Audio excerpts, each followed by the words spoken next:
So, all rise, let us welcome Missionary Ray, missionary to Rome, Italy.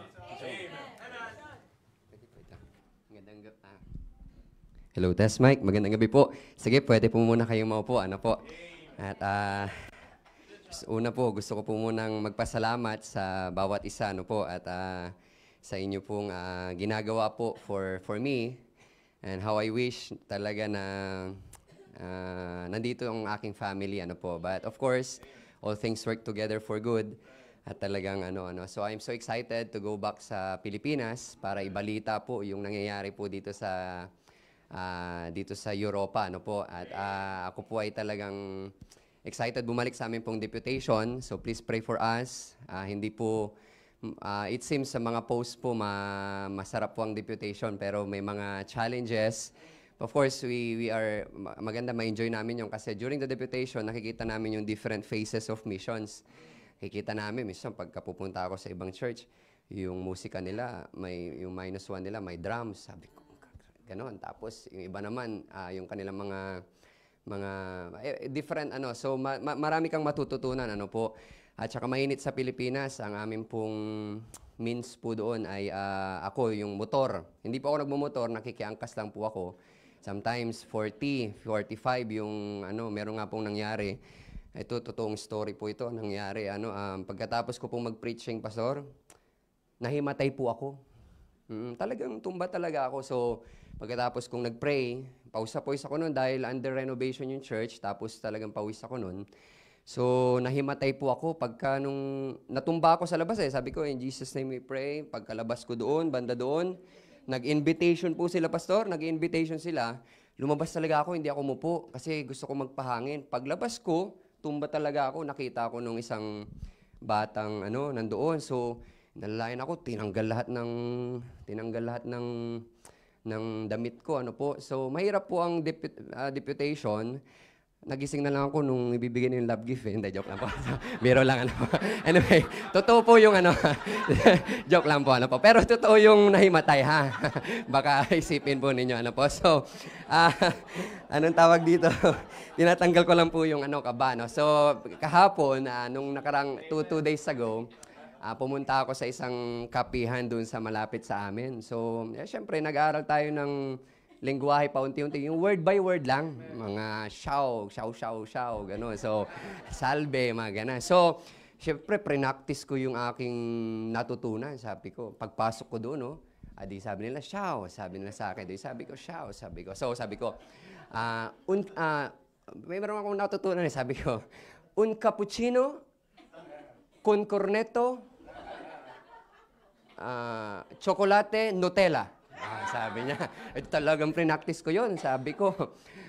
Tapos, syempre, Italiano yung salita niya Pag ito nag-reply pa, meron pa akong isang natutunan. Pag ito nag-reply, sabi ko, pag nag-reply ito, may isa pa ako natutunan, sabi ko, arrivederci, sabihin ko na lang. Pag nag-reply yun, alis na ako. Kasi hindi ko na alam yung sasabihin ko. Pero hindi naman siya So umupo na lang ako, dinala sa akin. So nung nagbayad ako, binayaran naman natin. So, ayun po, So nung ako ay papunta dito, bumili ako ng Chinese na luggage. So ang ganda, maroon yung kulay. Tapos, sabi ni Mrs., okay na to, 25 kilos. Sabi ko, so nung tinitignan ko yung nilalagay ni Mrs., kasi siya lahat naglalagay Sabi ko, nasaan yung gamit ko dyan? Sabi ko, saan yung gamit ko dyan? Kasi siya lahat ang naglalagay Ang dami ng noodles. Sabi ko, noodles ba kakainin ko? So, dami. Tapos may cheese, may Sabi ko, tapos hindi ko pa alam kung nasan yung gamit ko dyan. Sabi ko talaga. So, iniisip ko talaga until nahuli yung gamit ko. So, inuna niya yung kay Chichi. Tapos, tapos narinig ko yung magpadala ng malunggay. So, nung una ko ditong dalang malunggay, nung June, na-CCTV ako. Talaga kasi bawal kunin Talagang kitang-kita yung mukha ko. Pinagsabihan ako CCTV. Nung kumuha ako ng pangalawa, pastor, madaling araw na. So, walang tao. Ang ginawa ko, pinutol ko yung buong sanga. Tapos, yung buong sanga, sabi ko, nung una, dahon-dahon, sabi ko, matagal ako dito. Pagputol ko nung sanga, ang lakas ng tunog. Imagine nyo yung halos madaling araw na walang dumadaan lahat-lahat. Pagputol ko, talagang ang lakas, ganun. Yung lahat ng aso sa paligid. Ay, grabe talaga. Tabas, halos labas sila, nakabike ako, binike ko po yun, dala-dala ko yung sanga. Talagang, ganun talaga ako, sabi ko, pambira. Kaya nagpicture ako kay Chichi, sabi ko, Chi, ito na yung sanga. Ihahan carry ko na lang to, sabi ko. Kaya sabi ko, pero bawal pala yun. Anyway, ano po. So, once again, yung iba po sa atin ay kilala po kami dahil kami po ay galing sa Dubai. Kasama po namin sila Brother Sai, si Sir Chichi doon. Ano po. Ako po, gusto ko lang po kayong, para makilala nyo po ako na once and for all.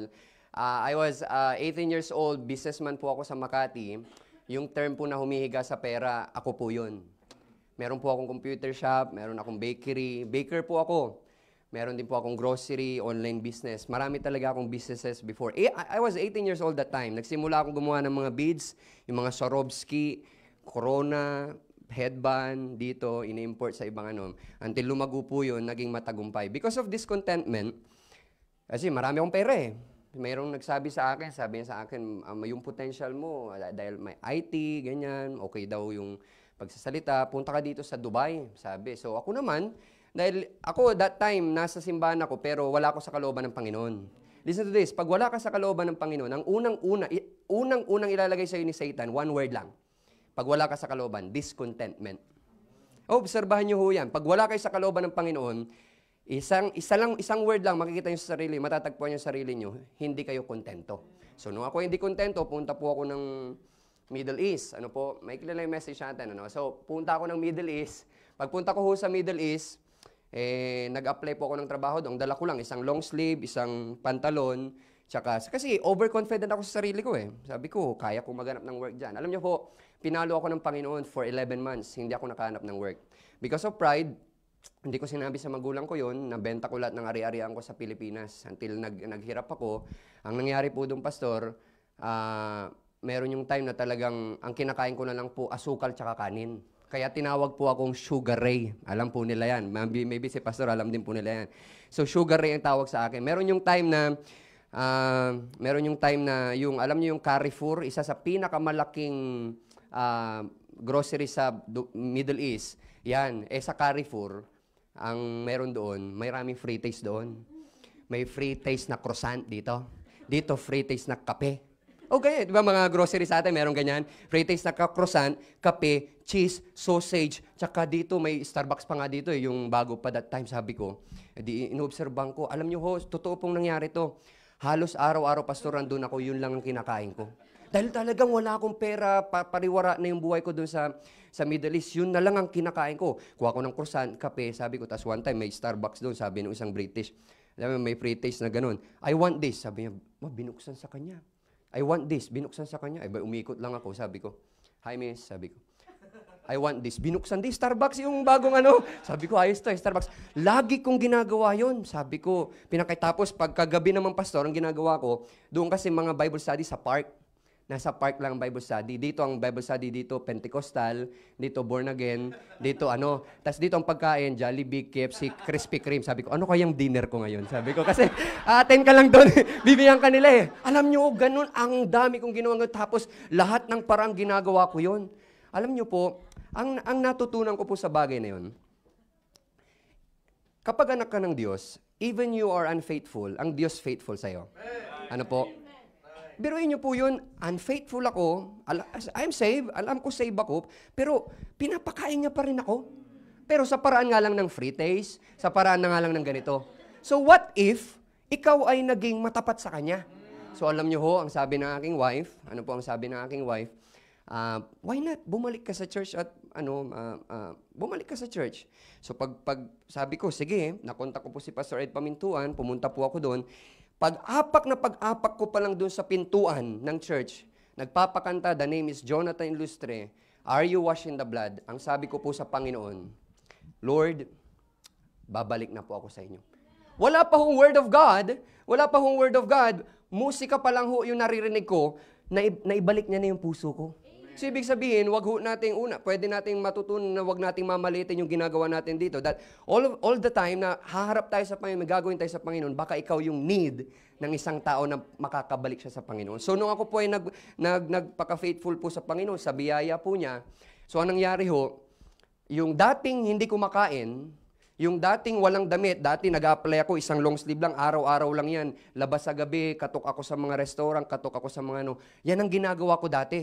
Alam niyo ho, after kung pumunta sa church, nag-apply po ako sa isang company, in-offeran ako. Sabi ko, Lord, ang prayer ko lang po, bigyan mo lang ako ng bayad ng bahay at pangkain ko. Gusto ko pong mag-serve sa inyo. Sabi ko, alam niyo ho, dumating yung offer letter sa akin. Sakto yung binigyan ng Panginoon, pambayad ng bayad, tsaka pangkain lang. Sabi ko, totoo ito. Dumating sa akin, si Ate Anjo po yung nag-send.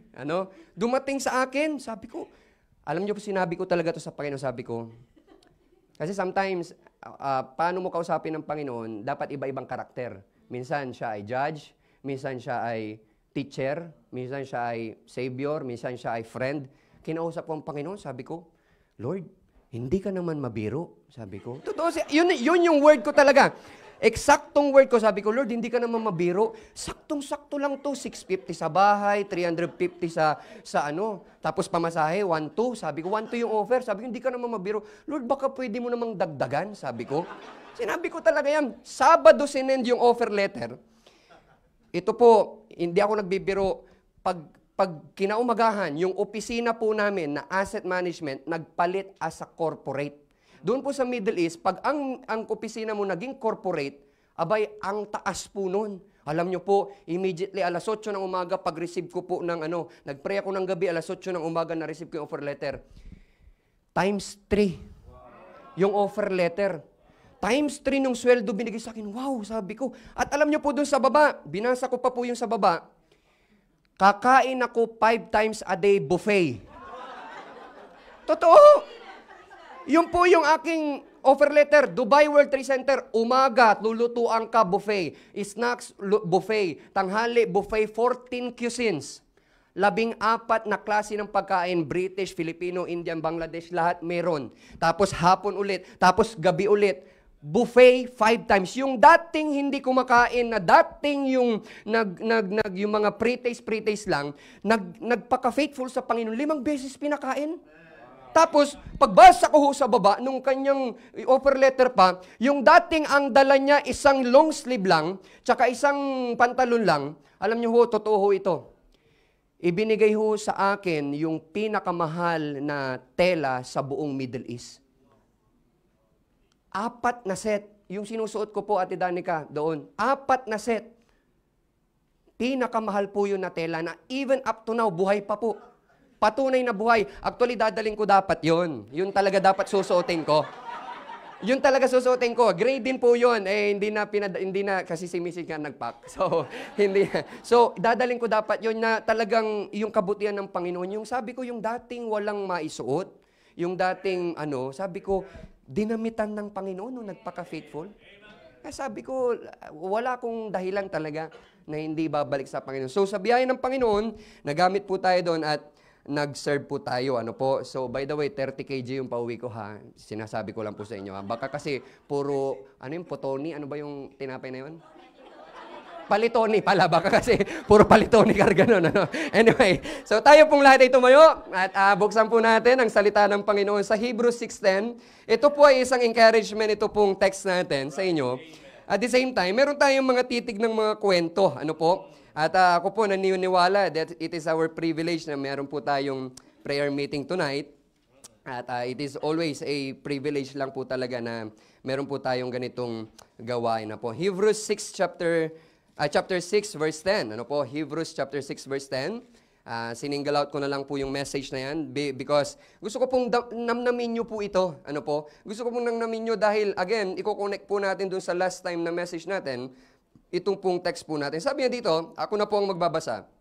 Namnamin nyo na lang po. For God is not unrighteous to forget your work and labor of love, which ye have shewed, listen to this, which ye have shewed toward His name, in that Ye have ministered to the saints and do minister. Mga kapatid, isang encouragement po ito sa inyo na talagang, o nga no, God is not unrighteous to forget your work and labor of love. Ang pag-uusapan po natin ngayon ay tatlong karakter na hindi po pinangalanan sa Bible, but very, very remarkable. Yung bang talagang hindi mo makakalimutan ang kanila pong karakter, though hindi po sila pinangalanan. Tayo po muna isang saglit na mananalangin. Dakilang Diyos, sa makapangyarihan sa lahat, once again, nagpapakumbaba kami Panginoon sa gabing ito upang ang inyo pong salita ay muli po naming maitimo, maititik sa aming pong mga puso, Panginoon. Alam ko, O Lord, na ang aming pong mga sarili, Panginoon, ay patuloy na nagkukulang, Panginoon, sa inyo. Ngunit salamat sa inyo pong biyaya dahil meron po kaming pagkakataon na dumirekta po sa inyo upang ang mga bagay na ito ay mailapit sa inyo at muli nyo pong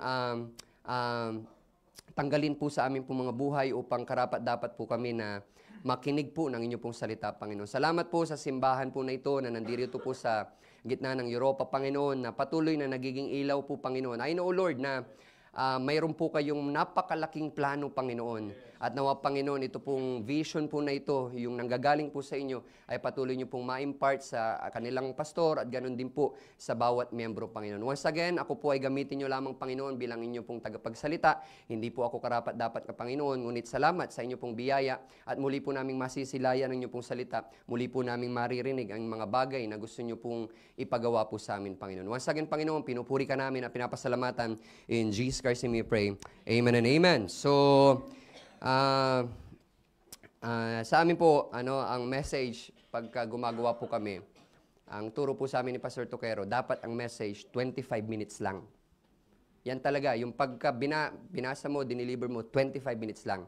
Kasi madadagdagan yan sa mga introduction mo, depende sa karakter mo, depende sa ano. So talagang 25 minutes lang, kaya minsan, parang mahaba pero mga kwento-kwento na lang yon, ano po. So, meron tayo ditong tatlong tao na pag-uusapan, ano po, na mga tao na to na hindi pinangalanan. Una po natin pag-aaralan yung unnamed leper, yung pangalawa po dito yung unnamed host, at saka yung unnamed lad.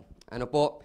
Their character is unnamed, okay, but very, very remarkable. Please open your Bible in Luke chapter 17, verse 11 to 19. Verse 11 to 19. Okay? Try lang natin itong pagbulay-bulayan at tignan itong mga kaunting katotohanan na ipaparating po sa atin ng Panginoon. Dito sa Luke chapter 17, verse 11 to 19, the Bible says here, okay, and it came to pass as he went to Jerusalem that he passed through the midst of Samaria and Galilee. Ang Panginoon po ang tinutukoy dito. And as he entered into a certain village, there met him 10 men that were lepers, which stood afar off. And they lifted up their voices and said, Jesus, Master, have mercy on us.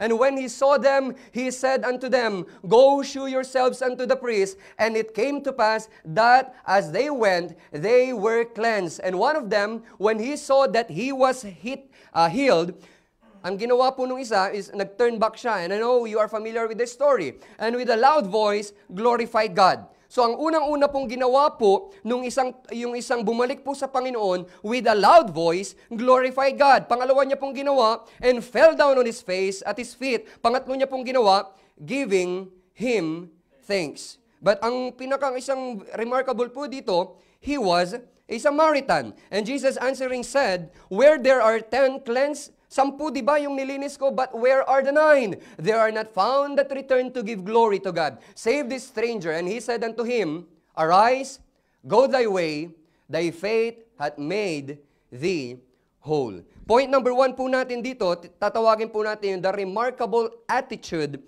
of a named leper. Ang una niya pong ginawa is nag-turn back po siya. Listen to this. 10 ho yun. Yung 10, nung sila po ay gumaling, may pinagawa ang Panginoon sa kanila, yung 9, hindi na bumalik. Yung isa, bumalik. Okay, tignan muna natin yung 9. Alam niyo ho, kung ako pong tatanungin, hindi ko masisisi yung 9 eh. Alam niyo po kung bakit? After ng sobrang tagal nilang merong sakit na leprosy, na kung saan hindi sila binibisita, hindi sila pinupuntahan, sila ay talagang wala na sa society, abay, Kung ako po yun, may tendency na talagang pupuntahan ko agad yung nanay ko. Pupuntahan ko agad yung tatay ko. Pupuntahan ko agad yung kaibigan ko. Pupuntahan ko yung mga namimiss kong bagay. Maaring ganun po yung nangyari. Ano po? And then, maaring, hindi naman po sinabi sa Bible, pero maaring after nilang ma-realize yun, gusto nilang bumalik sa Panginoon. Pwede rin mangyari yun, though hindi na po sinabi sa Biblia. Pero ang remarkable na naging attitude po nung Siyam, hindi sila bumalik. Okay? Pero lahat po tayo, may tendency din po na pwedeng magkaganon. Isipin nyo, ito pong mga Siyam, grabe naman yung Siyam na yan. Pinagaling na. Pero hindi nyo po namamalayan, tayo po sa mga malilit na bagay, hindi talaga natin binabalikan ng Panginoon. Ano ho? Yung bang paggising mo sa umaga, nagising ka pa rin, manatulog ka, may lakas ka pa rin, may trabaho ka pa rin, meron ka pa rin ganito. May mga bagay na hindi na talaga tayo binabalik, yung parang hindi tayo bumabalik sa Panginoon. Pero meron ditong very remarkable po na hindi pinangalanan, which is yung unnamed leper. Hindi po natin kilala itong leper po nito, pero siya po bumalik. Ano po? So ano pong gusto pong ituro po sa atin ng karakter po na ito? Aba, alam ko na yan. Opo, alam nyo na ho ito, yung bumalik sa Panginoon. Ano ho? Yung bumalik sa Panginoon. Pero, naobserban nyo po ang mga Kristyano today bumabalik lang sa malalaking blessing.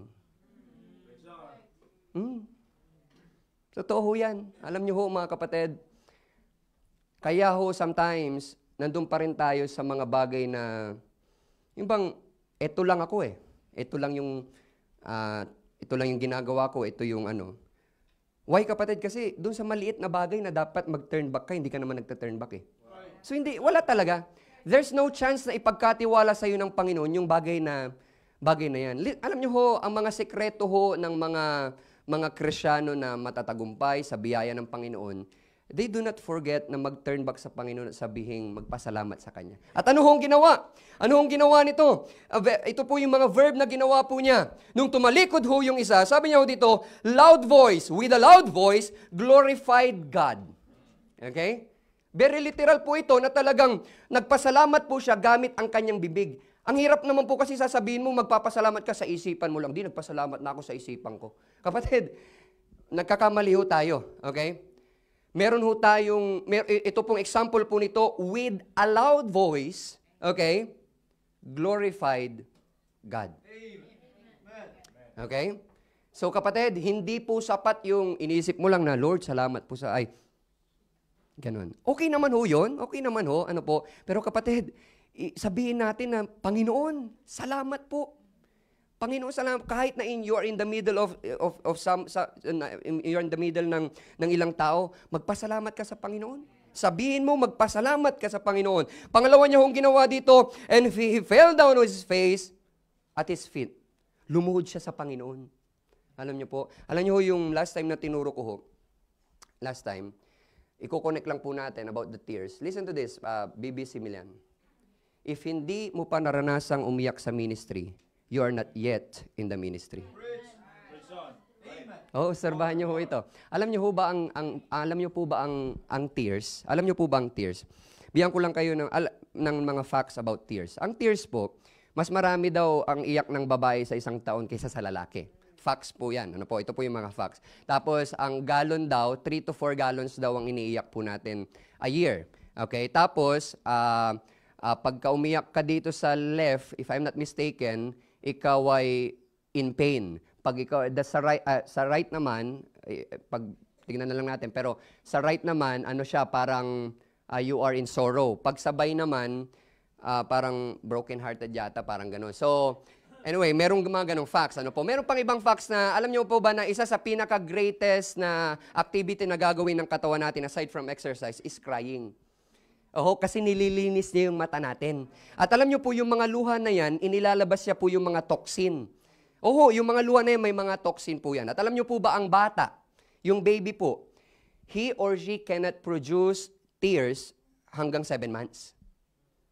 7 months po hindi yan magpuproduce. Pero after 7 months, magpuproduce na po yan. Ano pong ibig ko pong sabihin? Alam niyo yung mga bagong mananampalataya, ini-enjoy pa nila yan.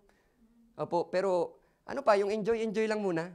Hindi pa talaga sila iiyak sa ministry. Pero alam niyo po, if tumatagal ka na sa ministry, iiyak ka talaga sa ministry. Kaya pag hindi mo nararanasan, ay pag hindi ka pa umiyak sa ministry, wala ka pa talaga sa ministry. Ano ho? Yan ho yan. Alam nyo, ang sabi dun sa ating verse before, the Psalms 56 verse 8, merong lagayan ng Panginoon. At lahat po ng mga iniiyak po natin, meron po siyang tinatawag na Book of Remembrance. Yung po yung lagayan niya po lahat ng mga ginagawa niyo po sa Kanya. Ano po? Kaya wag po tayong tumigil po mga kapatid. And again, ang pag-tears is very essential. Ano po?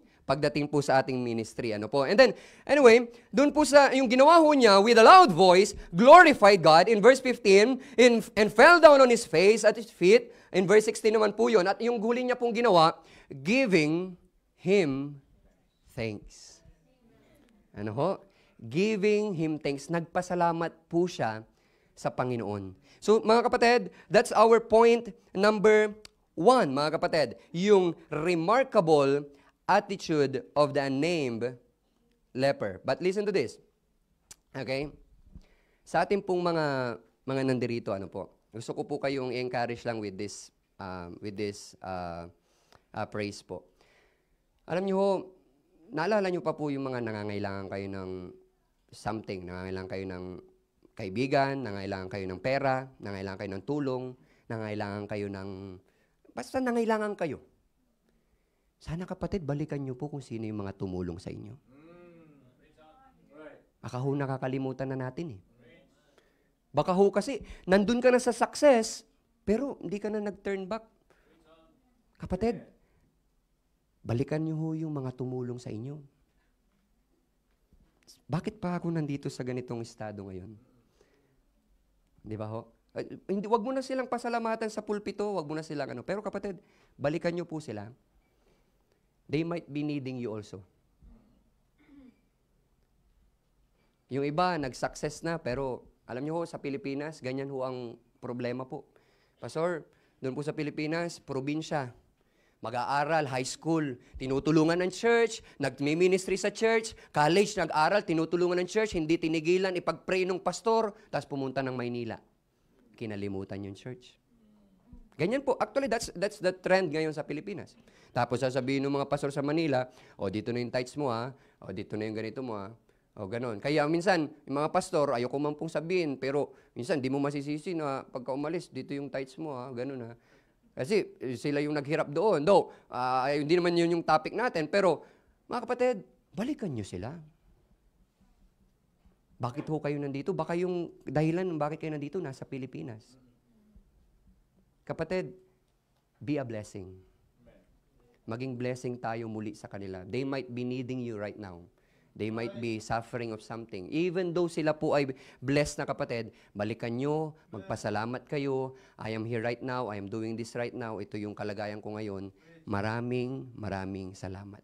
Ako ho, hindi ko po ikakaila. Lagi ko kong binabanggit ito na ako po ay nandirito because of some people, certain people, just like Ate Danica, sila Kuya Sai, sila Brother Sherwin, sila Kuya Angelo, sila po ang rason bakit po kami namold ng ganito. And we need to go back to them at sabihin natin, maraming salamat. They might be needing you.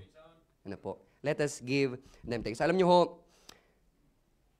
ang mga dapat natin balikan, bigyan ko kayo specific na tao. Una, yung pastor po ninyo. I do not know kung sino pong nakasama niya dito since start. Pero alam nyo ho, I think si Preacher Hermie. Ayoko pong manggawin po itong example, pero nakasama niya po kayo from the start. But you know what, sir? I know you are so thankful with Pastor Mar. Nung simula nag-start po itong ministry nito, every day pinagpipray ka niyan. Nadagdagan kayo, may dadagdag siyang ipag-pray. May dadagdag siyang ipag-pray. May dadagdag siyang ipag-pray. Kapatid, go back to your pastor. Sabihin niyo, magpasalamat kayo. I know, very thankful kayo eh. Talagang ang ganda po ng unity ninyo. Pero meron pa kayo isang dapat balikan. Yung mga magulang ninyo. Alam niyo ho, kapatid, you can never be right with God if you're not right with your parents. You can never serve God. You can never right. You do not have the right to face God without coming to your parents sasabihin mo maraming salamat. Kapatid, huwag tayong maging hipokrito. God will never count what you are doing kapag hindi kayo maayos sa magulang ninyo. Alam nyo ho, kung titignan nyo po ang buhay ng isang mananampalataya, tignan nyo po yung relasyon niya sa magulang niya. Totoo yan. Hindi sa relasyon sa employer, hindi relasyon sa ganito, hindi po sa magulang.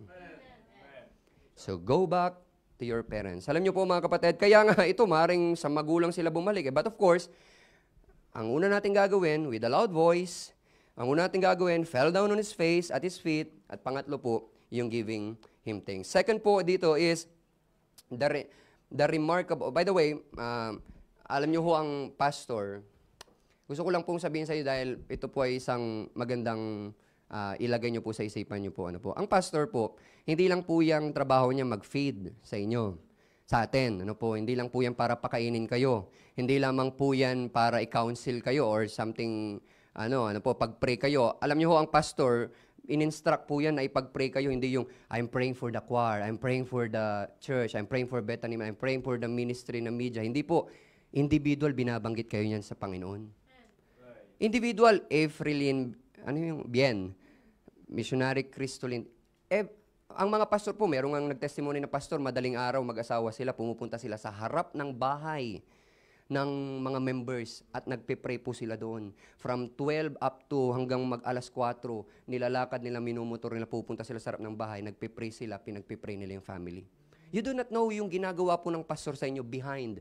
Hindi niya naman yan sasabihin. And of course, gusto niya rin, kung isipin niyo ang pastor, madali lang trabaho ng pastor, malaki na yung church. Aba, pag malaki ng palaki, mas pahirap ng pahirap. Hindi lang dahil nadagdagan ang pagpipray niya, hindi lang nadagdagan yung kanyang mga pakakainin. Alam niyo ho, ang pastor, in-instruct na ang church ay maging pure. Right. Oo. Kaya nga ho, ang mga malalaking church, ito po, malaki na ho ito sa Europa. Talagang napakahirap po niyan. Kasi someday, hindi man po ito sinabi sa Bible, pero someday merong kasal, di ba? At ang kinakasal po yung mga pure. That is why dapat pure tayo in doctrine. Right. Di ba? Yung mga umaawit ho dito, okay? Kaya nga po, kinakounsel niyan, kaya nga po, ibinibigay niya, binubuhos niya yung buong puso niya. Why? Kasi yung pong mga kaluluwa ho natin, ay someday sa kanya ho nakaatang. True. Kaya nga ho, hindi tayo pwedeng mag-choir dito, Biruin niyo ho yun, nandito ho sa choir, nandito po sa pero basura ho ang buhay.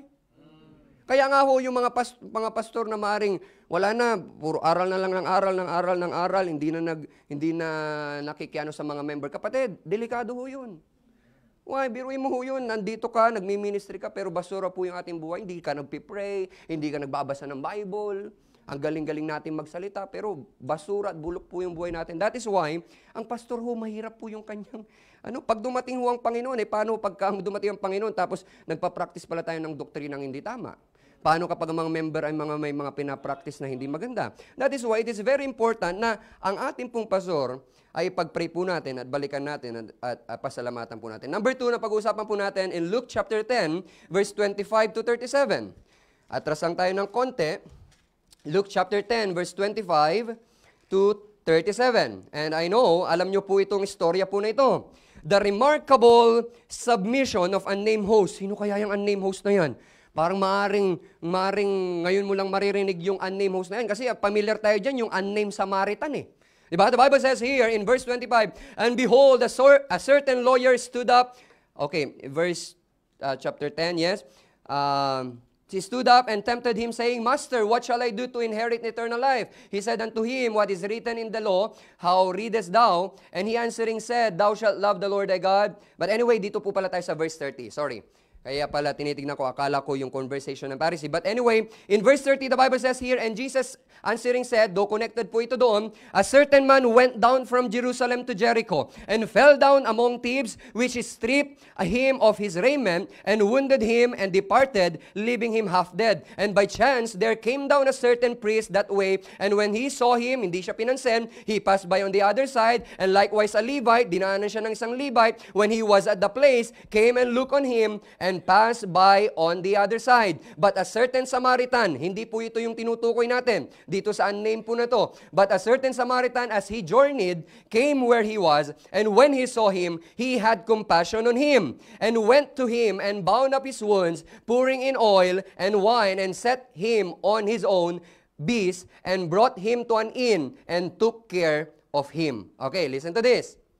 Hindi po yung Samaritan ang pag-uusapan natin dito. Tinulungan siya ng Samaritan, which is very remarkable din po yung character niya. Pero tignan niyo po dun sa baba.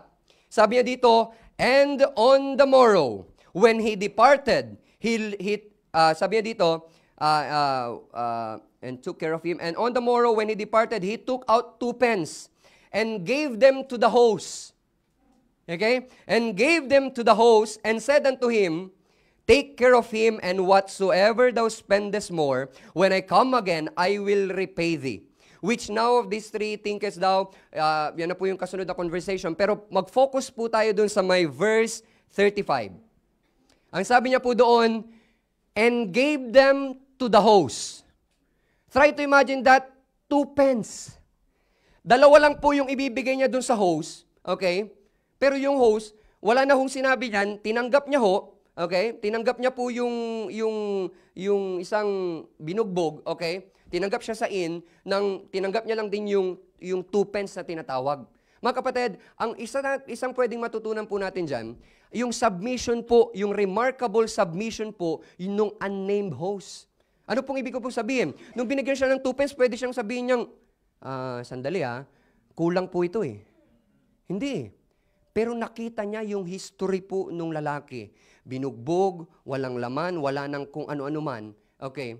Kaya nung binigay sa kanya yung 2 pence, okay, tinanggap niya yun at talagang yung very remarkable yung submission niya na, sige, kukunin ko yan, gagamutin ko ito.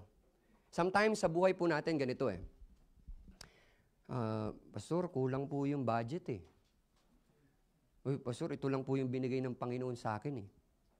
Ito lang yung binigay ng Panginoon sa akin eh. Sometimes, alam mo yung, akala mo kulang yung binibigay ng Panginoon sa'yo. Pero mga kapatid, never pong kulang ang binibigay ng Panginoon sa'yo. Ikaw lang ang nag-iisip na kulang yung mayroon ka ngayon. Kapatid, ang kailangan mo lang gawin, kunin mo at magtrabaho ka, mag-perform ka. Okay? Ganyan po ang isang kalakaran po ng Panginoon, kapatid. That talagi nating tatandaan na yung grace ng Panginoon is very, very sufficient. O wala lang ganitong amount or wala lang ganitong kakayahan. Wala na. We are questioning na hindi feasible ito. Hindi kaya ito. Pero kapag ang dami-dami naman, alam mo yung very overconfident naman tayo. Mga kapatid, as a church, listen to this. Marami kayong maring may resources kayo, meron kayong tao, but don't be overconfident. Huwag tayong maging overconfident because of our logistic. Lagi pong nire-remind sa inyo ng inyo pong pastor yan na meron tayong ganito, but of course, you need to steward. Huwag tayong maging overconfident. Merong isang kwento, Kwento muna ako, okay lang ba? Okay, may gustong kayong kwento. Merong isang salesman, nagbebenta siya ng vacuum. Alam niyo yung vacuum? Alam niyo yun kasi ginagamit niyo dito eh. So, nagbebenta siya ng kanyang vacuum, okay? Sa sobrang confident niya dun sa vacuum niya, okay? Ay talagang grabe yung niya, Missionary Chris, yung confidence niya dito sa vacuum niya. Bagong vacuum eh. Salesman siya. Kakatok siya sa bahay. Aba, talaga ang lakas ng katok talaga nung salesman na yun. Pagbukas ng pinto, meron siyang mga daladalang dumi, si Sir Hannah. Sobrang daming dumi, isang timbang dumi talaga. Tapos alam niyo pong ginagawa niya, hindi siya nagpapaalam, Brother Sai, hindi siya nagpapaalam, ikinakalat niya agad sa sahig. Grabe talaga yung confidence ito. Talagang sabi niya, aba, talagang siyempre nagulat yung may-ari ng bahay. Sabi niya, bakit anong ginawa mo, sir? Ako po ay taga-benta ng vacuum. At kapag hindi nalinis yung mga duming nandyan sa sahig, sir, ora mismo, ngayon mismo, kakainin ko yan. Sabi niyo, grabe talagang, very, very confident siya dito sa kanyang vacuum. At alam niyo ang nangyari. So nagulat yung sir, grabe naman yun. So pumunta siya ngayon dun sa kusina. Alam niyo pong ginawa niya sa kusina? Kinuha niya yung bagoong, kinuha niya yung alamang, kinuha niya yung tirang sauce ng spaghetti, kinuha niya yung Mang Tomas, ketchup, kinuha niya lahat ng sausawan, inilagay niya dun sa ibabaw ng dumi. Sabi naman ng salesman, sabi niya, sir, kahit na ano pong ilagay niyo dyan, napakagaling ng vacuum ko. Lilinisin niya. Pag hindi nalinisin, sir, ngayon mismo, kakainin ko yan, sabi niya. Sabi nung may-ari ng bahay, sabi niya, sir, sige po, simulan niyo na pong kainin, sabi niya, Missionary Chris. Bakit po? Sabi niya, naputulan kami ng kuryente, sabi niya. Wala palang kuryente, wala palang pagsasaksakan yung napakagaling niyang vacuum. Wala pala siyang source of electricity. Sometimes po sa buhay po natin ganyan. Magmamaneho lang ako going dyan sa domo. Okay? 5 minutes lang, 10 minutes lang. Wala nang pray-pray. Sasabihin mo, 15 years ko na itong profession, architect ako, lawyer ako, doktor ako, 15 years ko na itong ginagawa, 20 years na akong teacher. Alam na alam ko na yung ginagawa ko. Wala nang pray-pray. Pero na-miss po natin na yung totoong nagbibigay sa atin ng protection, ng wisdom, is the Holy Spirit. Sasabihin ng pastor, soul winning tayo, soul winning! Pastor, soul winning! Kabisado ko po yan. Romans Road lang yan. Romans 3:10 lang yan. Romans 3:11 lang yan. Romans 3:23 lang yan. Romans 6:23. Assurance of salvation? Kabisado ko yan, pastor, lahat. Yung mga assurance of salvation. Soul winning tayo, pastor. Kalimutan natin mag-pray. Overconfident tayo sa nalalaman natin. Mga kapatid, the moment po, kapatid, yung sinabi ko po last Sunday na inilagay natin yung ating pong tiwala sa ating pong kakayahan, talino, resources, kagwapuhan. Sometimes nalalagay din dyan ng confidence sa kagwapuhan Merong isang kwento. Kilala niyo yung salesman? Yung salesman. Member ng Laloma yan Kinasal siya. So, kinasal siya, no? So, sabi ni Pastor Tocayero, sabi niya, okay, church, pag magpapakasal kayo, yung love gift na ibibigay nyo sa akin, depende sa pagmumukha ng asawa nyo, sabi niya. Gulat lahat ng member, sabi niya. Ito, syempre, magpapakasal, sabi niya. Pastor, papakasal po ako, sabi niya. O sige, bigay ko na yung love gift, sabi niya. O, magkano yan? Ito, Pastor, 40,000. Ganyang kagandang asawa mo, sabi niya. Opo, Pastor, saan ba yung asawa mo? Ang ganda nga ng asawa mo, sabi niya. Tapos, Pastor, papakasal din po ako. 50,000 naman. Ganyang kaganda asawa mo, o, ganyan. Ito na yung salesman, nagpakasal. Pastor, papakasal po ako, sabi niya. Oh, sige Brad, sabi niya. Bigay ko na po yung love gift, Pastor, sabi niya. Oh, sige, sabi niya, binigay yung sobre, ma'am. Sabi niya, binuksan ni Pastor, Brad, 100 pesos lang to sabi niya. Pagbukas ng sobre, Brad, 100 pesos lang to. Opo, Pastor, ganyan lang po yung pagmumukha ng asawa ko. Mapapangasawa ko, sabi niya. Brad, hindi ako naniniwalang may ganyang pagmumukha, 100 lang, sabi niya. Tingnan mo yun, 40, 50, tingnan mo yun, 25,000 yun. Tapos ikaw, 100 lang, sabi niya. Pastor, ganyan po talaga. Siyempre, hindi mapakali si Pastor, sabi niya. Sabi niya, sige, kasal na, dumating na yung kasal, sabi niya. Nandyan na yung lalaki, sabi niya, binulungan niya pa, Brad, hindi talaga ako naniniwala na 100 lang yung, yung pagmumukha ng asawa mo. Ganyan siya, minadali niya yung kasal. Talaga minadali niya. Yes, I do. O, sige, you may kiss the bride kasi nakabelo pa Kabelo pa, hindi pa niya nakita malabo yung sa belo Hindi sabi, binulungan niya ulit. Brad, sige na, halika muna. Hindi talaga ako naniniwala, sabi niya. Alam niyo pong nangyari, na 100 lang yan. Ang sabi binuksan na nung salesman. Pagbukas ng salesman, kulat si Pastor. Alam niyo pong ginawa niya? Bumunot siya sa bulsa, sabi niya, Brad, sandali, may sukli ka pa. 40 lang yan may 60 ka pa, sabi. Anyway, biro lang. Walang pangit na ginawa ang Panginoon. We are wonderfully and fearfully made. So, the remarkable submission of a name host, mga kapatid, it is very important po yung tinatawag po natin na submission, mga kapatid. And sometimes, at tandaan po natin, pag binigyan ho tayo ng Panginoon, yan na ho yun. We just need to steward. And the last, unnamed yet remarkable characters, kapatid. Last, the remarkable giving of a named lad. Kapatid, you will be doing commitment this coming 24. In John chapter 6, verse 1 to 14. In John chapter 6, verse 1 to 14. And I know you know this story. Hindi natin sobrang dadaanan, pero ikwento ko po sa inyo. Okay? Ito po ay ang feeding of the 5,000. Buksan nyo lang po dun sa 6, pero ikwento ko po sa inyo. Ang nangyari ho dito, okay, ang Panginoon po, handa na ho siyang magpahinga, pero nang sinabi niya po sa, I think, verse 4, okay, verse 5, sabi niya, when he lifted up his eyes, okay, binuksan niya yung kanyang mga mata, nakita niya po yung napakaraming tao. Okay? At ang unang-unang sabi ng Panginoon, ano ba ang meron tayo dyan? Ang sabi po ng mga disipulo, meron po dahil itong 200 penny worth of bread. Okay? 200 penny worth of bread na kung saan, kung titignan nyo po yun, ilang tao, 20 to 30 katao ang pwede pong mapakain nun. Pero makikita ho natin, at alam ko po, inaaral nyo po ito, yung 5,000 ho na yun na nakita nila, mga lalaki pa lang po yun, hindi pa kasama yung babae at mga anak. So nung nakita ho ng Panginoon yung 200 penny worth of bread, hindi niya ho yung pinansin, yung nilapitan siya ng isang disipulo, ang sabi niya, Lord, meron tayo ditong, meron tayo ditong lad, sabi niya. There is a lad here, sabi niya sa verse 9, na meron nagmamayari 5 tinapay at 2 isda. Okay? So anong nangyari? Nung nakita ng Panginoon, merong 5 tinapay at 2 isda. Hindi siya sa pera nag-perform ng miracle, doon po sa 5 tinapay at 2 isda. Ano pong nangyari? Nung nakita ng Panginoon, merong 5 tinapay at 2 isda, ang sabi ng Panginoon, make the men sit down. In verse 10, sabi niya, paupuin mo sila at yung maraming account, by 50s, sila pinaupo. Pero sabi doon, make the men sit down. At sinabi niya po doon, 5,000. At alam niyo po yung nangyari, nung kanyang kinuha yung 5 tinapay, and he looked up to heaven. And he blesses it. At ano pong nangyari? Dumami po yun. Ilan po, napakain po lahat, ilan po yung natira?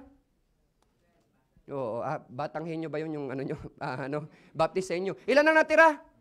12 basket. Merong dala-dala yung pong mga disipulo. At ako po naniniwala, with all my heart, hindi po ito nasa Bible, pero kapag ako po ay umakyat sa langit, ang isa pong unang-una kong lalapitan yung bata. Seryoso po ako. Pag akyat ko po doon, hahanapin ko agad yung bata, missionary Chris. Tatanungin ko, binigyan ka ba ng mga disipulo? Wala po sa Bible na binigyan ho yung mga disipulo. Binigyan po yung bata. But with all my heart, okay, kung hindi po binigyan yung bata, hindi Diyos ang pinagsisilbihan nating Diyos ngayon. Dahil siya po mismo ang kakain ng kanyang salita kung hindi niya binigyan yung bata. Alam niya ho yung pinagmulan, okay, alam niya ho yung pinagmulan ng tinapay at saka nung isda. Okay? And isa pang nakita ko ho dito, kung ako po ang kasamang disipulo po ng Panginoon dito, aamin po ako sa inyo, ayoko pong maging hipokrito. Magki-quit po ako. I will quit. If I am the disciple here, that moment, Lord, I will quit. Why? Pagkatapos po nilang maghapong visitation, pagkatapos po nilang maghapong soul winning, makikita mo, missionary Chris, 5,000. Makikita mo, hindi lang 5,000, napakarami pang tao. Pwede pong sabihin, meron pong sinabi sa Bible na lahat po sila may mga kanya-kanyang bahay. Pwede ko pong sabihin na, Lord, pauwiin mo na yung mga yan. May mga kanya-kanyang bahay yung mga yan.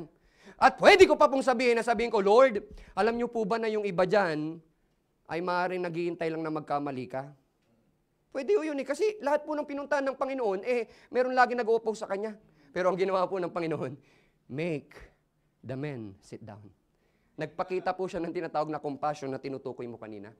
Listen to this, aren't you glad, kapatid? Aren't you glad na ito pong lugar po natin, libre po natin ibahagi ang salita ng Panginoon. Pinapasalamatan pa rin po ba natin yung privilege natin na pwede natin ibigay yung gospel tract, pwede natin ibigay yung salita ng Panginoon, pero napakarami po na hindi nakakaranas ng nararanasan natin ngayon. Remember Pastor Raul Ruiz?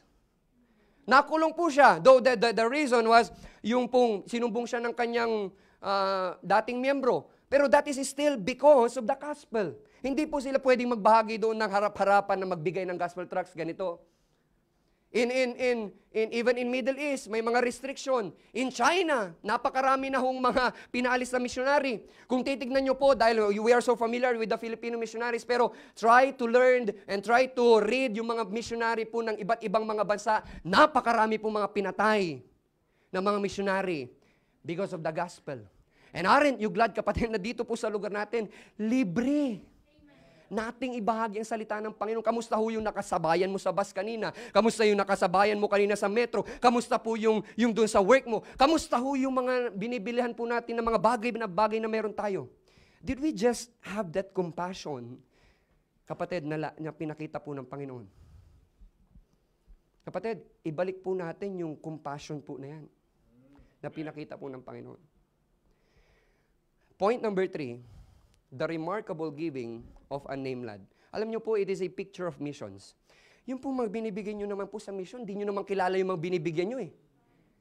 Ito pong bata po na ito, binigay niya yung kanyang baon-baon na 5 tinapay, 2 isda. Hindi niya ho kilala yung 5,000 na yan. Pero binigay niya ho yun, naging available. Kung titignan mo nga yun, anong magagawa nitong 5 tinapay, 2 isda? Sometimes po kasi sa giving, ganun eh. Ano magagawa nitong 5 tinapay at 2 isda na meron sa akin? Ano magagawa nitong 5 euro na to? Ano magagawa nitong 10 euro na to? Ano magagawa nitong 20 euro na to? Kapatid, wala kang magagawa, pero ang Diyos meron. Alam niyo ho, when I was, habi ko nga humihiga kami sa pera, 18 years old. At nasa Middle East po kami, nagtatrabaho ako sa maayos na company. Tapos umuwi kami sa probinsya, may dala kaming konting amount. Okay? Pagdala namin ng konting amount, ako po ay businessman, napunta kami sa Pangasinan, yung pataniman ng sibuyas. Oo. Tinawag na kami ng Panginoon. Umuwi nga ako because of calling eh. Dahil may calling, umuwi ako para tapusin yung aking Bible school. Pero dahil nakita ko yung field ng sibuyas, ibang mission field nakita ko eh. Nagpatanim ako ngayon, ma'am, ng sibuyas. Aba, talagang, remember, hindi ko alam kung aware kayo dito na ang sibuyas po sa atin dati umabot po ng 600 to 700 per kilo. Magbabayad ka si jeep ng sibuyas, susuklihan ka ng 300. Ganun po kamahal yung sibuyas. Umabot po kami sa ganun pong klase ng ng presyo ng sibuyas. 1 week na lang, 8 days na lang, pastor, kikita na ako. Lalaki na yung pera ko. Alam nyo po, ano po nyo po nangyari? In just 1 night, 2 nights, kinain po yun ng tinatawag na harabas o yung army worms. Familiar kayo yun, di ba, sir, mga taga-Pangasinan. Army worms o yung harabas in just 1 night. Naubos, sinabayan ko pa yun ng mekeni, nagsusupply ng mga refrigerator, tapos maglalagay ka ng mga tusino, longganisa. Nagsupply po ko, alam nyo pong sinuplayan ko, kapatid ko at pamangkin ko. Alam nyo pong nangyari? Niloko ako mismo ng kapatid ko at pamangkin ko. Live ba tayo? Niloko nyo ako, dahil tulog na sila. Anyway, totoo yun. Niloko ako, but remember, mayroon pong calling. Tinatawag ho kami ng Panginoon. Alam nyo po, tapos yung naranasan po namin yung sabi ko agad, sabi ko sa Panginoon, sabi ko, Lord, maraming salamat. Dahil ang kinuha mo sa akin, resources, hindi kalusugan, hindi pamilya. Listen to this. If God is calling you to do something at hindi ka susunod, huwag mo nang hintayin, kapatid, na meron kang bagay na hindi magugustuhan. Alam nyo po, kung ang kinakatakot nyo, resources ninyo, ang kinakatakot ninyo yung mga bagay na meron kayo, kapatid, matakot ka sa pamilya mo. So, nung sabi ko sa Panginoon, maraming salamat po. Pumunta po kami sa Laloma Baptist Church from 6-digit na sweldo. 6-digit na sweldo namin. 6-digit na sweldo namin sa Middle East. Binigyan kami ng allowance ni Pastor Toquero. Alam niyo po magkano? 800 pesos a week. 800 pesos a week, family Bible college student. 800 pesos a week, pero libre ang pagkain. Upo sa umaga, upo sa tanghali, upo sa gabi. Talong sa umaga, talong sa tanghali. Pero sa Biyernes, munggo naman. Ganyan ho yung naging buhay namin. To cut the short story long, to cut the long story short, ha? Nabuntis po si Mrs. After 1 month, nabuntis po doon kay Riri. Gusto ko po ng pairam lang po ako ng upuan missionary kasi gusto ko pag nagkukwento ko may action eh. Andali lang. Para, hindi, magpapahinga lang anyway. So, listen to this. After 1 month, nabuntis po si Mrs. Sabi ko, saan ako kukuha ng pampanak nito? O ano man? Sabi ko, mga vitamina. Okay, so, i-fast forward natin, 38 weeks and 4 days na. Okay, 38 weeks and 4 days. Okay? So, pwede na siyang manganak that night. Di ba, ma'am? Yung mga nanay dito. Pwede na siyang manganak that night kasi 38 weeks and 4 days. At ang sabi nila, yung mga bata daw sa tiyan, nakakarinig na. Kaya nga, kinakausap na eh, di ba? Anak, Gab, Sam, Riri, mga ganyan, di ba? Kaya nga, paglabas ng bata, alam na yung asawa ni kumare. Anyway. So, kasi sa chismis, Anyway, so, ang nangyari ngayon, dahil nakakarinig na yung bata, okay? That time, COVID time, nung mga anak si Mrs. At ang kailangan po namin ay malaking halaga. Ang pera ko lang ho is 4,000. 4,000 lang pera ko. Okay? Ang swab dati, 6,500 isang ilong. Ilang ilong meron kami? So sabi ko, dami nito sabi ko. So ang nangyari ho, umupo, sabi ko, dahil nakakarinig na daw yung bata, ang sabi ko, tinawag ko po, nasa tiyan kakausapin ng anak ko, tinawag ko yung anak ko. Siyempre kasama yung nanay, kasi pagka yung anak lang, lumabas na yun. So, tinawag ko, sabi ko, ito po yung very, very word ko na hindi ko makalimutan. Anak, hindi ka pwedeng lumabas. Wala pang pera si daddy. Yan po ang sinabi ko talaga. Wala talaga akong pera nun eh. COVID noon, yung ipapasot pa yung mga kapote, mga ganun, yung blue, dami-daming mga ano. So talagang, anak, hindi ka pwedeng lumabas. Nagpray ako. Sabi ko, nagpray ako that night. Sabi ko, Lord, nandito kami, nagsuko kami ng buhay, hindi ako nagmamalaki sa Panginoon. Alam mo ang pangailangan ko. Ang BMBM, kumikita, meron yan. Kumikita yan. Meron kaming around 50, 70, 80, 90,000. Pwede ko pong kunin yan anytime. Pero sabi ko, pera yan ng misyon. Hindi ko gagalawin yan. Lord, alam mo ang pangailangan ko. Alam niyo po, kinabukasan, nagpray ako. Si Mrs. nga, one time, totoo po ito. Alam ni Sister Kim to. Natanong niya, what if hindi nag-provide ang Panginoon? Sabi ng Panginoon, Kim yan. Sabi ng Panginoon, sabi niya, what if? Sabi ko, ang Diyos ko, baka iba yung Diyos mo sa Diyos ko. Dahil kilala ko ang Diyos ko. Nagpray ako that night. Sabi ko, Lord, kilala kita, ganyan. Kinabukasan, totoo po ito. Sabi ko, tinawag ko ulit yung anak ko, kasama yung asawa. So, tinawag ko, kasi pag anak yun, lumabas na yun, ha? Magkasama sila. Sabi ko, anak, pagkatapos ko mag-pray, pwede ka nang lumabas. May pera na si daddy. After few hours, nag-labor na. Nanganak na. 13 kaming magkakapatid. Siyam ang teacher, may psychologist, may pharmacist. Si Sister Kim, meron siyang kuya sa seaman, meron siyang ate sa abroad. Isang katok ko lang, pwede niyang ibigay yon. Pwede nilang ibigay yung pangailangan namin. Pero sabi ko, Lord, alam mo ang pangailangan namin. Alam niyo po, hindi ko pa namimit kung sino po ang nag-provide nung pampanak ni Mrs. Hindi ko pa sila namimit. Napakarami nila. Wala akong pinagsabihan na kahit isang tao, kahit ate niya, kahit sila Chichi, kahit sino, kahit si Pastor Alex, kahit sino, wala akong pinagsabihan. Pero ang Diyos, alam niya ang pangangailangan. Tinulungan niya po kami. Mga kapatid, we just need to put our trust sa Panginoon. Yung 800 na yun, nasa mission lahat yun. Alam niyo po, 800. 3,600 ang nakukuha ni Mrs. Ang kinumit niya sa mission, 7,000 pesos. Saan niya kukunin yun? Nag-pledge ang Dubai sa amin, sila Missionary Angelo. Kinukuha niya yun, pinabibigyan niya sa mission. Every time na darating ako from visitation, from soul winning, tatanungin niya ako, Babs, may blessing ka ba? Bakit? Kasi kulang pa yung mission ko eh. Sabi niya. He keeps on praying. He keeps on praying. Listen to this. Faith promise.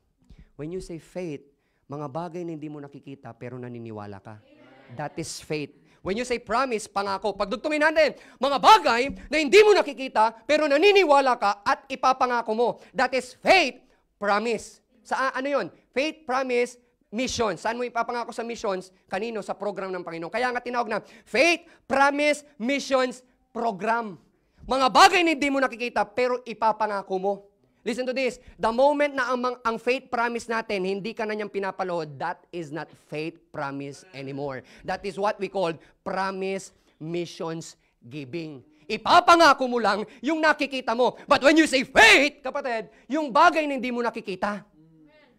Kaya nga ang faith promise, kapatid, the moment na hindi ka na niyang pinapaluhod, kapatid, hindi na yan faith. Why? Kitang-kita mo na ibibigay mo eh. Alam mo na ibibigay mo eh. Okay? That is what we call faith promise. Kaya nga si Mrs. talagang luhod yan. That is why, kapatid, it is very important na makita po natin po yung heart natin when it comes on giving. Ito po eh. Remarkable giving of a named lad, kapatid.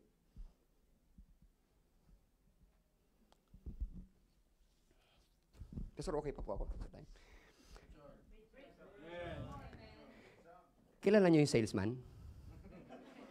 79 to na story. So, 3 lang ikwento ko ngayon, ha? So, sa susunod na lang po yung iba. Pagbalik ko ng June, devotion na lang tayo doon. Ano? So, yung salesman na yun, nag-aaral yun. May, siya, yung salesman na yun, nag-aaral. So, ang nangyari ngayon, lagi siyang di nagre-review sa school. So, pag di ka nagre-review sa school, mga bata, babanggitin yung score mo, di ba? Sa harap. At laging binabanggit yung mababa. Okay? Yung mababa lagi ang binabanggit na score. Okay? So, pagka ang pangalan ng salesman, Angelo na lang. Angelo. Okay, Angelo na lang ha. Ay, baka nanonood siya. Okay. Sige, sa Angelo na lang. Okay, sige, kasi wala na ako naisip. Ano? So, anyway, hindi siya nagre-review. Itong estudyante, si Angelo. So, laging binabanggit yung pangalan niya, Brother Joshua. Sabi niya doon, okay, first periodical test, out of 100, Angelo. 12 points. Second periodical test, out of 100, Angelo, 13 points. Third periodical test, Angelo. Laging Angelo kasi nga hindi nagre-review. So dumating ang final exam. So pagdating ng final exam, Brother Joshua, okay, final and last exam, sabi niya. Sabi doon, okay, JR, grabe, gulat si Angelo. Gulat talaga siya, nasa Qatar yan. So, gulat yan. So, gulat siya. JR, 18 points. Jojo, 25 points. Grabe, gulat na naman siya. Hanggang 3 papel na lang natira. 3 papel na lang. So, binanggit yung pangatlong papel. Pagbanggit ng 3 papel, medyo may konting kayabangan lahat naman tayo may kayabangan, May yung konting nagpapasikat ba? So, nagpapasikat. Binanggit yung pangatlong papel, sabi niya, okay, sabi niya, Maribel, sabi niya, Maribel, 89 points. Sabi si Angelo nandito, medyo nagpapasikat ng konti. Tumingin pa sa mga klase niya, sabi niya, ganun pa talaga si Angelo. So, 2 papel na lang. Ay, binanggit ngayon. Sabi niya, okay, ito, second to the last paper. Sabi niya, Sheila! Sabi gayon, grabe talaga si Sheila. Sheila, sabi niya, 95 points. Grabe. Gulat na naman si Angelo. Ang ginawa ni Angelo, nakaupo. Ay, tumayo pa talaga. Sabi niya, napawel pa talaga. Napawel pa talaga si Angelo. Grabe talaga. Sabi nung teacher, sabi ng teacher, sabi niya, okay, sabi niya, hinuli ko talaga tong papel na ito sabi niya. Sino tong walang pangalan? Sabi niya ngayon. Hindi nagre-review Sino tong walang pangalan? Sabi niya. Tapos siyempre si Angelo, unti-unti siya, gumagano siya. Ma'am, ako po yata. Ay, sa'yo ba? Angelo, 11 points out of 100, sabi niya. Mababa ba rin po pala yung nakuha ni Angelo? Why? Hindi po siya nagre-review. Ano pong ibig pong sabihin natin? Mga kapatid, kung wala kang gagawin dito sa lupa, kapatid, huwag mong i-expect sa langit na meron kang katatanggapin. Ano ang gusto natin? Wala tayong gagawin dito, tapos gusto natin sa langit. Pagdating, meron kang ganitong crown, meron kang ganitong prize. Kapatid, if you will not do something, if you will not give something, kapatid, do not expect sa langit na meron kang tatanggapin. Right. Amen. Hindi po yan yung magbibigay ng Panginoon dahil nakakaawa yung mukha mo. Hindi. Kapatid, you need to work. Kailangan po nating magtrabaho sa vineyard na binibigay po sa atin ng Panginoon.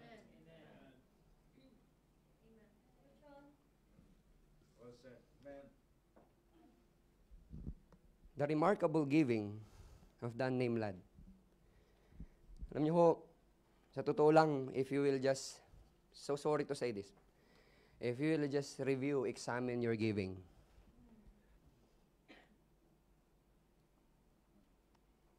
hindi talaga tayo nagbibigay. Do something. Kapatid, if you will study, i-take note nyo na lang, 2 Corinthians 8 and 9, basahin nyo ng basahin ng paulit-ulit, kapatid.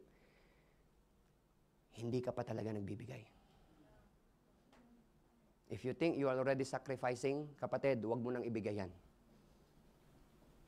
Huwag mo nang ibigay. Again, giving is a privilege. Right. Ang privilege po, maaaring pwede nating tawagin, benefit. Hindi lahat nakakaranas, hindi lahat nagkakaroon ng pagkakataon. Kahit bigyan po ako ng presidente ng Pilipinas, sasabihin dito sa Milan, merong missionary dyan? O sabihin ko na rin nung Italiano dito, missionary, I will give 100,000, sabi niya. Pero kapag hindi siya saved, hindi yung kikilalanin ng Panginoon. Pero tatanggapin ko, sayang, 100,000. Pero listen to this, kapatid. Hindi kikilalanin ng Diyos. Why? Kasi wala siyang privilege. Aren't you glad that you have the privilege to give? Kapatid, privilege po ito. Wag na nating palampasin, kapatid. Next week, kapatid, if you think na nagbibigay ka na, you have this building commitment, kapatid, ang goal ninyo, merong ibibigay na 50K, then maybe 70K next year, kapatid. Isipin mo, kapatid, i-check mo, i-examine mo ang sarili mo. I do not believe na 70 lang ang kaya ninyo. I am challenging you. Hindi ko po kayo minamaliit. I don't know if tama yung aking pero kapatid, kung yung goal nyo ngayon, hindi ako naniniwala na yun lang ang kaya ninyo. If you will just examine, Panginoon, mga kapatid, yung inyo pong mga puso, kapatid, kaya mong dagdagan yan. Again, it is a privilege. You cannot outgive God. Alam niyo po ang kangkong? Kumakain kayong kangkong? Tama ba, kakatagal? May kangkong ba dito? May tanim po. May tanim. Okay, may tanim.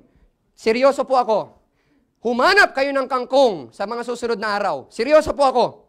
Look for kangkong. Baka hindi ako naintindihan kasi parang pangit ng English ko, no? Look for kangkong. Hindi, anyway. So, humanap kayo ng kangkong. Okay?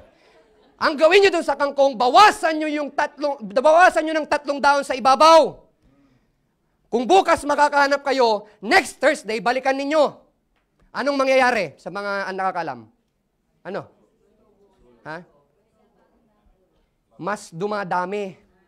Yung 3 dahon na babawasin nyo dun sa kangkong, next week, 10 na. You can never outgive God, kapatid. Kahit na ano pong bunutin mo dyan sa bulsa mo, kapatid, you cannot outgive God. Sabi ni Pastor, giving is a part of your worship. The moment na Sunday, wala kang binigay, you failed to worship God. Or yung meron kang kulang sa worship mo. Nabanggit ko rin, Saturday pa lang, dapat excited ka na ibigay. Hindi yung Sunday, doon ka pa lang na, I'm so sorry to say this, Ayoko, hindi po ito basihan. Pero Sunday morning, naglilista ka pa lang. Kapatid, dapat alam mo na yun. Kasi Sunday na, Lord, I'm so excited na ibigay po ito sa inyo. Di ba? Parang damit lang yan eh. Pag Sunday morning ka nagprepare ng damit mo, malapit ka na mag-backslide.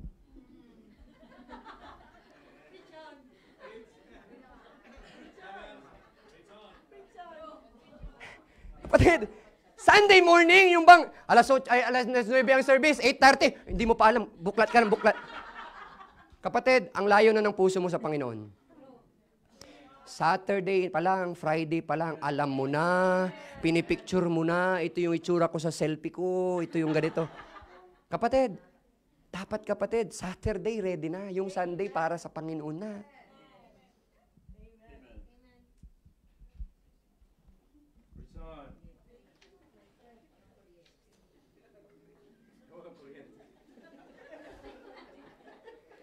Kilala nyo yun, yung sales. Bago yung kinasal eh. Anyway, wag na, tama na. So, maano na tayo. But, mga kapatid, itong Bethany Baptist Church Milan, wag kayong magpakilala. Make yourself a name. In order for you to be remarkable.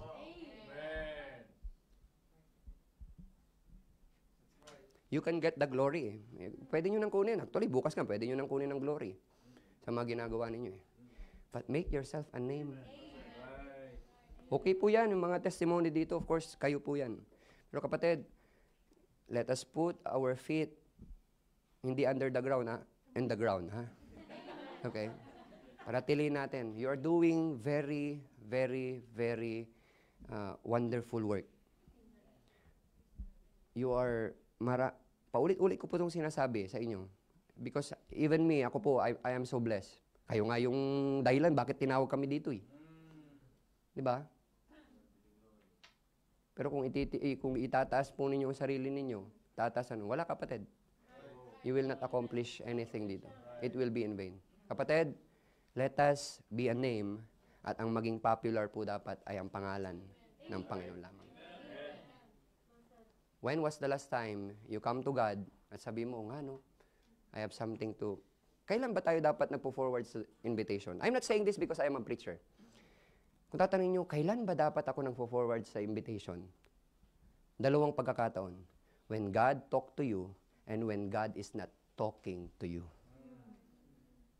So you do not have choice.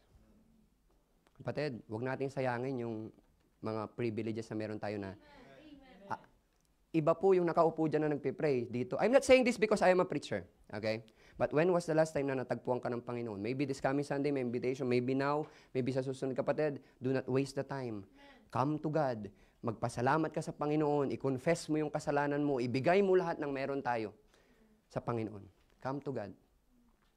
So once again, the unnamed yet remarkable characters. And gusto ko pong basahin natin sabay-sabay yung Hebrews 6:10 at tayo po tayong lahat.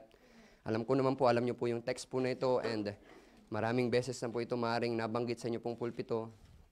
Hebrews chapter 6 verse 10. Sabay-sabay natin, namnamin natin. Bethany Baptist Church Milan, hindi pa man po kami nandito pero gusto ko namnamin natin. Ito po, sabi niya po dito, sabay-sabay tayo, pag kuwit, mag-stop tayo ha. Sabi niya po dito, ready, read now.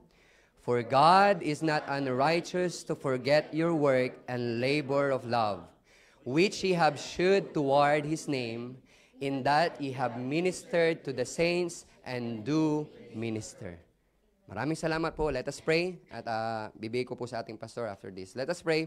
Heavenly Father, we praise and thank Thee, O Lord, once again for this wonderful evening. Salamat po dahil may pagkakataon po muli kami na nabuksan po ang inyo pong salita na kung saan napakarami pong mananampalataya na hindi po nakakaranas ng ganitong pagkakataon, Lord.